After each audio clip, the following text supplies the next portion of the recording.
Hello. Hello. We're doing an early video today. Yeah, because we didn't actually do it yesterday. It's true.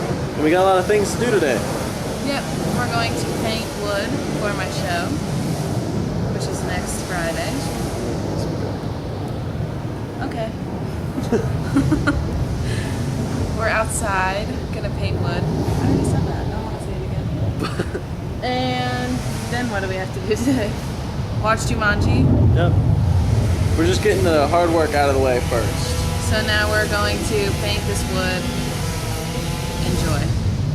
Alright.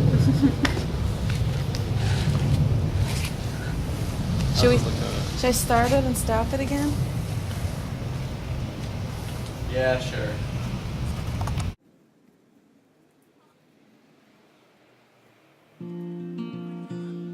Your entire body shakes when you laugh, as if your sense of humor was built on a fault line, and the coast of your heart falls into the ocean of yourself, and I'm left looking for this Atlantis, left looking for this place that exists in stories told by old men who were there when mathematics assured them their willingness to believe was greater than their determination to dismiss. I'm left looking for Atlantis, regardless of the scientists that insist my efforts would be better spent unearthing clues to where the wild things went.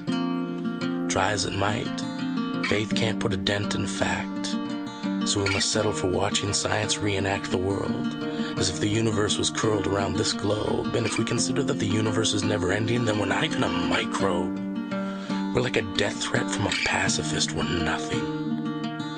But the Heisenberg uncertainty principle states that nothing is faux shizzle. And the interesting thing about that is it ensures the principle itself can't even be a fact. But we still act as if this time we can see the forest through the trees. Regardless of the softwood lumber levees, we fall in line like reforested pine. It's all straight rows where everything grows a little less wild and a little more humdrum ho-hum. We come from a mentality that rarely sees the horror in symmetry, or the beauty in nonconformity. We insist that for us, everything must be clear-cut. But what about philosophy?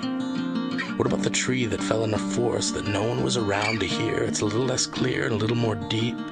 Deep like, if Oprah Winfrey farts in a bathtub and no bubbles come to the surface, is there an alternate universe where the price of gas is cheap? Possible. But we can't prove it. Any more than we can prove that light can move fast enough to stop a monster hiding in a closet.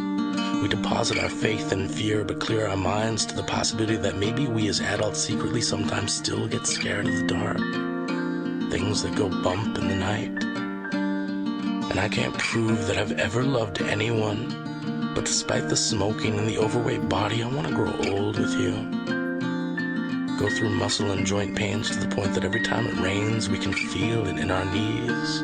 Get arthritis so bad that every time we move, we sound like 2 bowls of Rice Krispies. We're all snap, crackle, and pop.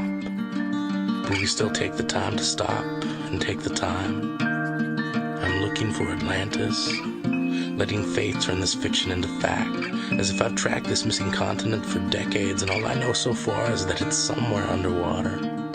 I'm looking for clues in those blurry photos of UFOs and thinking, if aliens are so smart, then why don't they start making their spaceships look like airplanes? That way we'd just point to the sky and say, an airplane, you're commonplace, and not at all suspect. We're all shipwrecked on this idea that everything has to be explained. But maybe we just need to believe that lemmings jump off of cliffs to prove that they love us. And sure, that sacrifice is empty as the box of condoms politicians used when they thought they could fuck us. But it's nice to believe that somebody out there cares enough to plummet onto jagged, back-breaking rocks in an attempt to tell us we're beautiful. Tell us that as far as life goes, our fingerprints are like snowflakes. We leave them on everything, but they melt in the time it takes to touch someone's tongue. But if we're lucky, maybe we're remembered along with the sunken cities of a lost continent. This is for each child who is a monument to the ones who came before. Maybe the best we can hope for is that those we leave behind find comfort in knowing they were born out of love and not science. That biology explains the how, but love explains the why. So in the event of our deaths, we hereby bequeath all of these words to you. And they are only meant to say that uncertainty is something everyone goes through. And there's not much in the way of proof, but believe me, we loved you. We held our breaths for your first step, your first word. We laughed when it finally occurred to you. Lemons are sour. This is for every time love becomes the finest minute in the darkest hour. This is for those who scour the streets wondering where the wild things went. For the believers who lent us their madness. This is for everyone we miss. And this is for the children who were lost. Sadness is nothing more than the cost of being able to smile once in a while. And grief is the trial we stand to offer evidence that your fingerprints were left on our hearts and our skin. And in terms of proof, love can be demonstrated in giving. Our lives consist of the efforts we give in swimming towards a lost continent.